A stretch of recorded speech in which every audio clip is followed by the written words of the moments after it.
The truth comes out. The morning after the wedding, Celeste woke in her apartment with her mind spinning.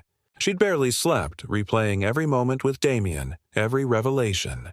Jordan had crashed on her couch and now shuffled into the kitchen where Celeste sat with cold coffee. "You look like you've seen a ghost," Jordan observed, starting the coffee maker. "I think I'm in love with him," Celeste said quietly. Jordan turned, eyebrows raised. "That's wonderful. Why do you look terrified?" "Because it's real now. It started as this arrangement, this pretend thing, and now it's the most real thing in my life." Celeste rubbed her face. "What if I mess it up? What if I'm not what he thinks I am?" "Celeste," Jordan sat across from her, "that man has been searching for you for 10 years. He built an empire and never stopped looking. You think he's going to walk away now?" Before Celeste could respond, her phone rang. Damien's name lit up the screen. "Come to my office," he said without preamble. "There's something I need to show you." The Archive Crossguard Technologies headquarters occupied 30 floors of a gleaming downtown tower. Damien's assistant led Celeste to the executive floor, where floor-to-ceiling windows overlooked the city. But Damien wasn't in his main office. He waited for her in a smaller room down the hall. "This is my private archive," he explained as she entered. The room was lined with shelves holding leather-bound albums and framed photographs. "Everything that mattered to me over the past 10 years, I kept here." He pulled down an album and opened it. Inside were photographs, dozens of them, all taken by different cameras but with a consistent artistic eye. Celeste recognized the style immediately because she had helped develop it. "You kept photographing," she breathed. "Every day," Damien confirmed. "Even when building the company consumed my life, I still found time to look for beauty. You taught me that." He turned pages, showing her images from different cities, different stages of his life. "I kept hoping that somehow, through photography, I'd find my way back to you." The next album made Celeste's breath catch. It was filled with photographs of her, not creepy surveillance pictures but candid shots from social media, screenshots of her rare online gallery posts, a news clipping from a local photography contest she'd won 3 years ago. "I found your digital presence about 5 years ago," Damien admitted. "Not much. You were never active online, but enough to know you were in Seattle, that you were still creating, still teaching. I couldn't approach you then. I wasn't ready. I needed to become someone worthy of the faith you showed in me." Celeste touched one of the photographs, a selfie she'd posted years ago holding a camera, smiling at the lens. "You've been watching over me." "Is that too much?" Worry creased his forehead. "I know it might seem obsessive." "No," Celeste said honestly. "It's romantic in a slightly intense way." She smiled through sudden tears. "You really never forgot me. How could I?" Damien moved closer. "You saved my life, Celeste. Not dramatically, not in a way that makes good headlines, but truly and completely. I was drowning, and you threw me a lifeline. You saw something in me worth saving when I couldn't see it myself." External threats. The tender moment was interrupted by a knock on the door. Damien's assistant entered, her expression troubled. "Mr. Cross, I'm sorry to interrupt, but there's someone here demanding to see you. Ryan Mitchell. He's insisting it's urgent regarding Miss Harper." Celeste and Damien exchanged glances.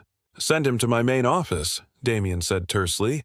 Ryan stood near the windows when they entered, his posture aggressive. "I need to talk to you about Celeste, Cross. Man to man."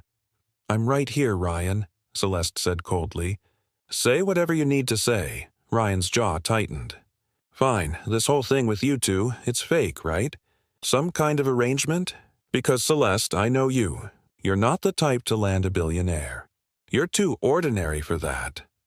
The words stung, but before Celeste could respond, Damien stepped forward, his voice dangerously quiet. "Let me make something clear, Mitchell. Celeste is the furthest thing from ordinary.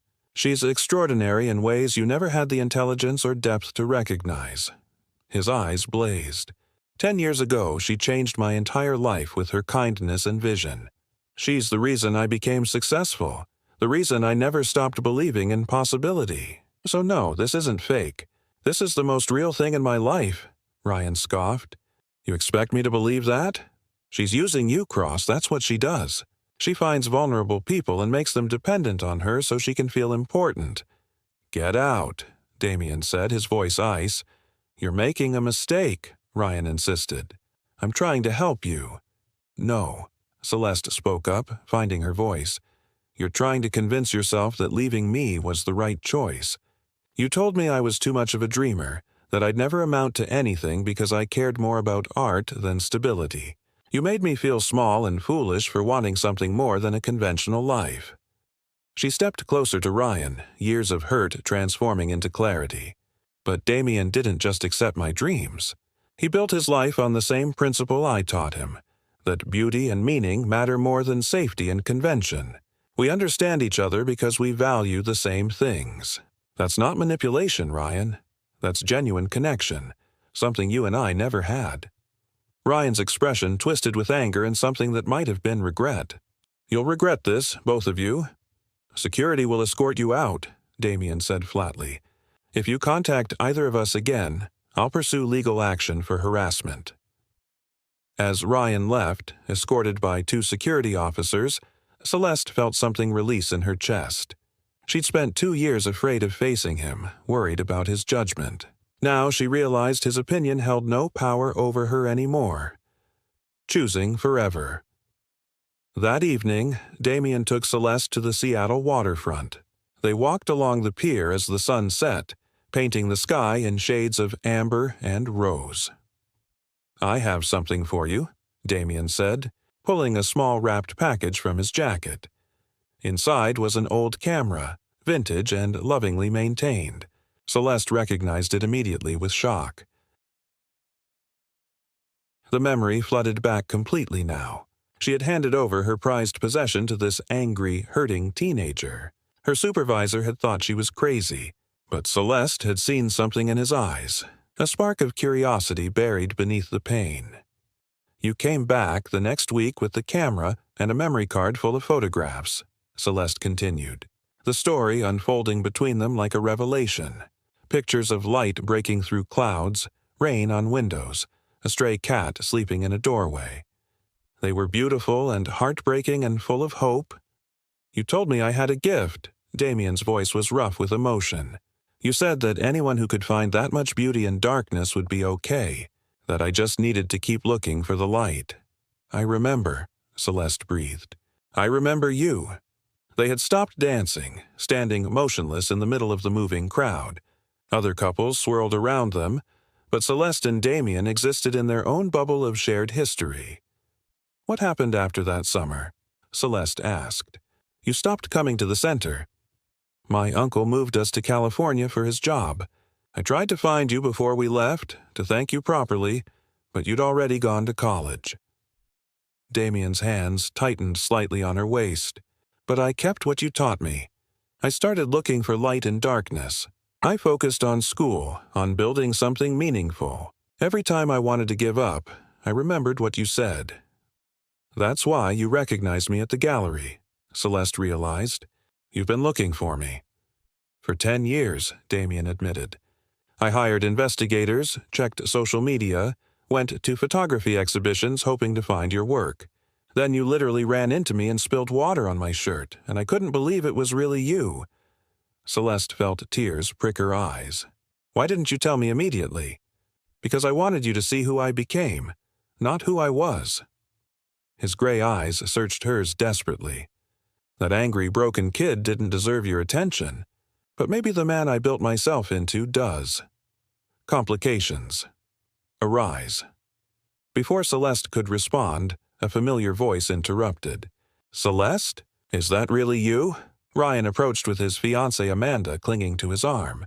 He looked exactly as Celeste remembered, handsome in a conventional way, confident bordering on arrogant, his smile not quite reaching his eyes. Ryan, Celeste said coolly. Congratulations on your engagement. Ryan's gaze slid to Damien with obvious assessment.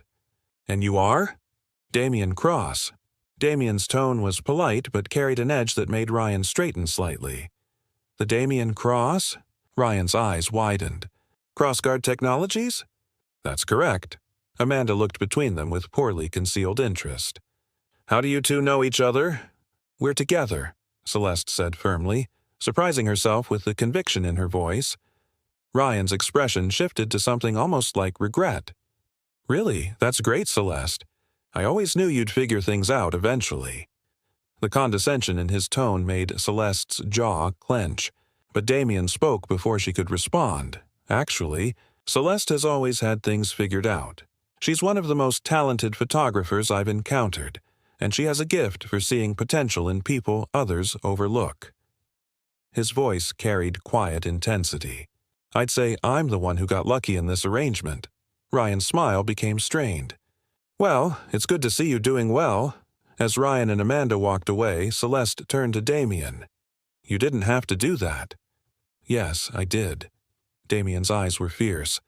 "That man had the privilege of being loved by you and threw it away because you had dreams. He doesn't get to diminish you now." Something in Celeste's chest cracked open. This wasn't about an arrangement anymore. This wasn't pretend. The way Damien looked at her, protected her, saw her, it was real in a way that terrified and exhilarated her. "Damien," she whispered, "what are we doing?" He cupped her face gently, his thumb brushing her cheekbone. "I'm falling in love with you, Celeste. I've been falling in love with you since I was 17 years old, and you handed me a camera and told me to find beauty in the darkness. I've been in love with you through every success, through building my company, through every year spent searching. And now that I've found you again, I don't want to pretend anymore." The wedding celebration continued around them, music and laughter filling the air, but Celeste heard only the thundering of her own heart. 10 years ago, she had given hope to a hurting boy. Now that boy, grown into an extraordinary man, was offering her something she'd stopped believing in. A love built on foundation of genuine connection, of being truly seen. "I don't know if I can do this," she admitted, fear and longing warring in her chest. "What if I'm not enough? What if I disappoint you?" "Impossible," Damien said simply. "You're the person who taught me to see light. You're the reason I became someone worth being. How could you ever disappoint me?" As the night deepened and the stars emerged over Elliott Bay, Celeste realized that some connections transcend time and circumstance. Some people come into your life for a moment and change its trajectory forever. She had been that person for Damien once. Now it was time to let him be that person for her. A chance collision. The autumn wind swept through the streets of Seattle as Celeste Harper rushed into the Morrison Gallery, her vintage camera bag bouncing against her hip. She was already 20 minutes late for the photography exhibition opening, and her best friend Jordan would never let her hear the end of it. The gallery hummed with sophisticated conversation and the subtle clink of champagne glasses. Celeste adjusted her simple black blazer, suddenly aware of how underdressed she was compared to the designer-clad crowd. At 28, she still felt like she was playing dress-up in the world of successful artists. Her freelance photography business barely covered rent, and most of her income came from shooting corporate events and awkward family portraits. She grabbed a glass of sparkling water from a passing tray and moved toward the displayed photographs. Lost in admiration of a particularly striking landscape shot, she stepped backward directly into someone solid. The impact sent her water splashing across expensive fabric. "Oh, God, I'm so sorry." Celeste spun around, mortified to see she had drenched the front of a pristine white dress shirt. The man wearing it stood perfectly still, his expression unreadable. He was striking in a way that made her breath catch, tall with sharp features, dark hair styled with effortless precision, and eyes the color of storm clouds. "It's just water," he said calmly, though the wet fabric clung to his chest in a way that made Celeste's cheeks burn. "Let me help." She fumbled for napkins, but he gently stopped her hand. "I'll survive. I'm Damien Cross." His voice carried a subtle authority that suggested he was used to being in control. Celeste Harper. She recognized the name immediately. Damien Cross was a tech entrepreneur who had revolutionized cybersecurity software. His company, CrossGuard Technologies, was valued in the billions. "I really am sorry about your shirt." "Accidents happen." A hint of something almost like amusement touched his features. "You're a photographer." Celeste glanced down at her camera bag. How did you know? The way you were studying those images. You weren't just looking, you were analyzing composition, light, technique. He tilted his head slightly. Professional observation. Before Celeste could respond, Jordan appeared at her elbow, eyes wide. There you are. I've been looking everywhere. Jordan's gaze flicked to Damien, then back to Celeste with obvious curiosity. I should go change, Damien said, but he made no move to leave. It was interesting meeting you, Celeste Harper. As he walked away, Jordan grabbed Celeste's arm. Do you know who that was? Damien Cross just talked to you for like 5 whole minutes. I dumped water on him. That's not exactly an achievement. Still counts.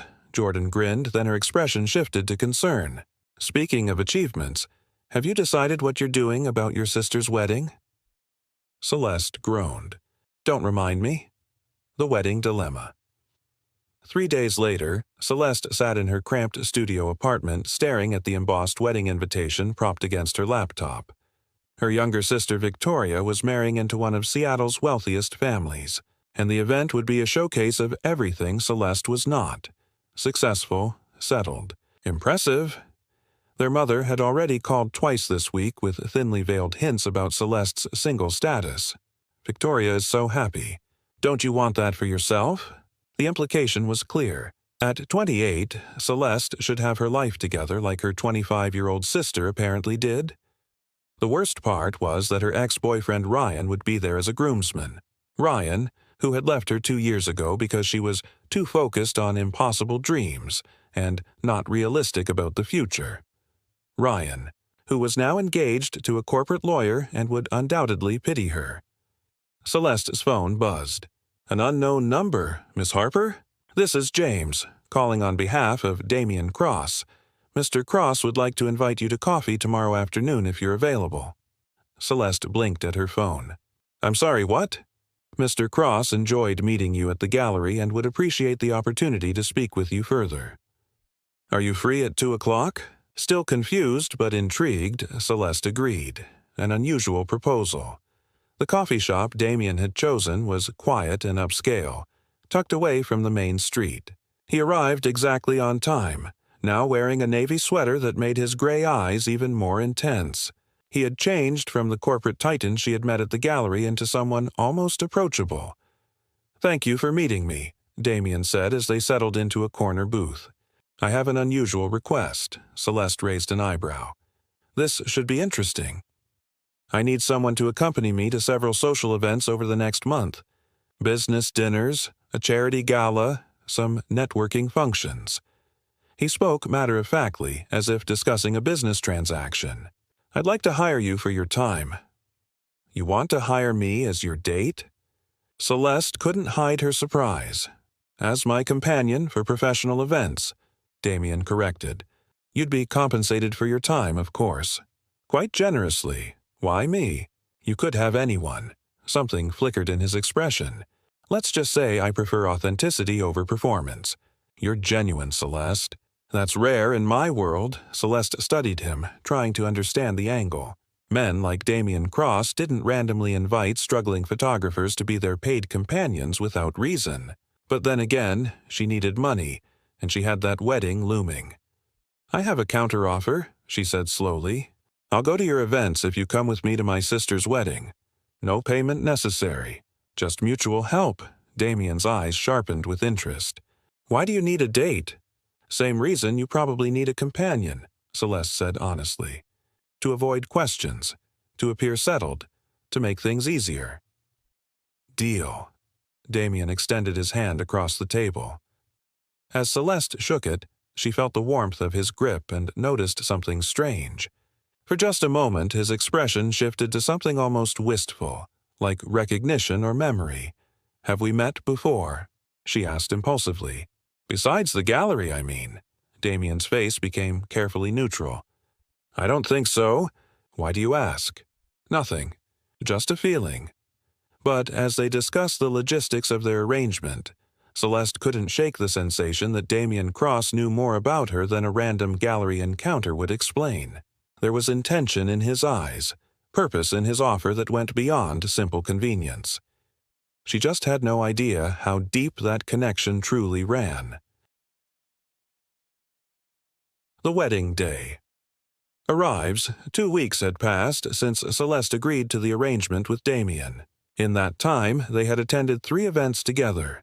A tech industry dinner where Damien introduced her as a talented photographer, a gallery opening where he seemed genuinely interested in her opinions on the artwork, and a quiet lunch where they discussed everything from childhood dreams to favorite books. Each interaction left Celeste more confused. Damien was attentive in ways that felt deeper than their agreement required. He remembered she was allergic to shellfish after she mentioned it once in passing. He ordered her coffee exactly how she liked it without asking. When crowds made her anxious at the gallery, he seemed to sense it and guided her to quieter spaces. Now, standing in front of her mirror in the dress Damien had sent over, Celeste barely recognized herself. The emerald silk gown fit perfectly, complementing her auburn hair and bringing out the green flecks in her hazel eyes. A note had accompanied the dress in elegant handwriting. For someone who captures beauty, you deserve to embody it. Jordan whistled from the doorway. You look incredible. Mystery billionaire has good taste. He's not my billionaire, Celeste protested. But her heart fluttered when she heard the knock at her door. Damien stood in the hallway wearing a perfectly tailored charcoal suit. When he saw her, something unguarded crossed his face, an emotion so raw it made Celeste's breath catch. You're stunning, he said softly. The wedding was held at the Harborview Estate, a sprawling venue overlooking Elliott Bay. Celeste's mother intercepted them immediately, her eyes widening as she took in Damien. Celeste, dear, you didn't mention you were bringing someone. Her mother's tone carried equal parts surprise and approval. This is Damien Cross.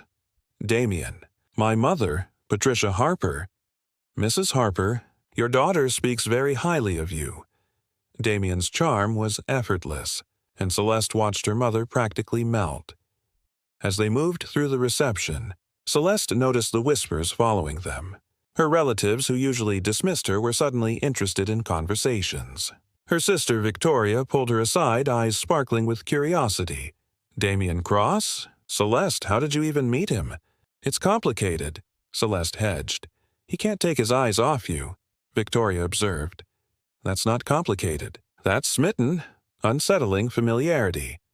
During dinner, Celeste noticed Damien's odd moments of familiarity again. When the waiter brought bread, Damien automatically moved the basket to her left side before she could reach for it. She was left-handed, something most people didn't notice immediately. How did you know? She asked quietly. Damien looked puzzled. Know what? That I'm left-handed. He paused, something flickering behind his eyes. Lucky guess, but it wasn't just that. During the speeches, when Celeste's father made a joke about her childhood obsession with capturing fireflies in jars, Damien smiled in a way that suggested the story wasn't new to him. When the music started and they moved to the dance floor, he held her with a confidence that felt practiced, familiar. Damien, Celeste said as they swayed to the music, tell me the truth. Why did you really ask me to do this? His jaw tightened almost imperceptibly. I told you. I value authenticity. That's not the whole truth. She studied his face, searching. You know things about me, small things nobody would notice unless they'd spent real time with me. We met 2 weeks ago, but sometimes it feels like you've known me much longer. Damien was quiet for several moments, the music swelling around them. Finally, he said, What if I told you we did meet before? A long time ago. Celeste's heart raced. When? 10 years ago. You were 18, volunteering at the Seattle Youth Mentorship Center. The memory crashed over Celeste like a wave. The community center where she had spent her gap year before college, working with at-risk teenagers. She had taught photography classes, helped kids find creative outlets, tried to make a difference. I was there, Damien continued, his voice low. I was 17, new to the program, angry at the world. My parents had died the year before in a car accident. I was staying with my uncle who didn't want me, just wanted the inheritance money. I was failing out of school, getting into fights, convinced I had no future. Celeste's eyes widened as fragments of memory surfaced. a sullen teenage boy with dark hair and storm-gray eyes who sat in the back of her photography workshop. He never spoke, never participated, just watched with those intense eyes. "You," she whispered. "You were the boy who never took pictures." The memory returns. Damien nodded slowly. "You approached me after the third session. Everyone else had given up trying to reach me, but you sat down next to me and said something I've never forgotten." Celeste's mind raced back through the years. She remembered now, the quiet boy who seemed to carry the weight of the world. She had noticed how he watched the other kids, how his fingers sometimes twitched as if wanting to hold a camera but afraid to try. "I asked if you could see anything beautiful in the world," Celeste said slowly, the memory becoming clearer. "You said no. So I gave you my camera and told you to prove it." "You gave me your camera for a week," Damien corrected. "Your favorite camera that you saved for months to buy. You trusted me with it when I'd given you no reason to trust me at all." "This is mine, the camera I gave you 10 years ago. I've kept it all this time," Damien confirmed. "It's been with me through everything, a reminder of who I wanted to become. But it was never really mine. It was always meant to be yours." Celeste cradled the camera, memories flooding back. This camera had captured her first serious photographs, had been her constant companion during that transformative gap year. "I can't take this," she whispered. "You've carried it for so long. And now I'm giving it back to the person it belongs with." Damien took her hands, camera and all.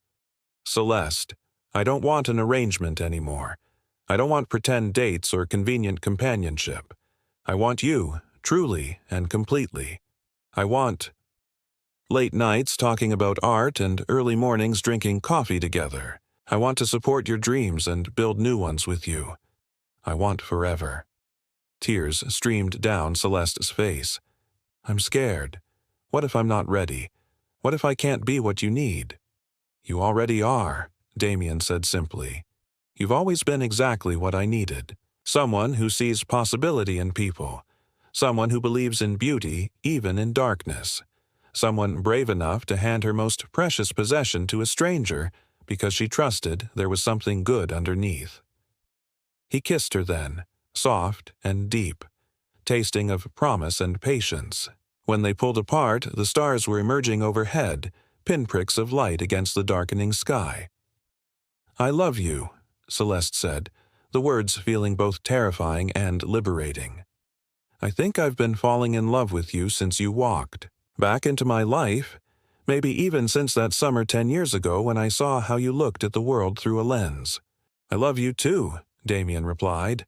"I've loved you for a decade. I'll love you for decades more." Epilogue. 6 months later. The Harper Cross Gallery opened on a brilliant spring morning. The space, funded by Damien but curated entirely by Celeste, showcased emerging photographers, especially those from underprivileged backgrounds. It was everything Celeste had dreamed of creating. A place where art and opportunity intersected, where talent mattered more than connections. The centerpiece of the opening exhibition was a series called Finding Light, photographs taken by Damien over the past 10 years, shown publicly for the first time. Each image captured moments of beauty in unexpected places. Sunrise through broken windows, wildflowers growing through concrete, children laughing in rundown neighborhoods.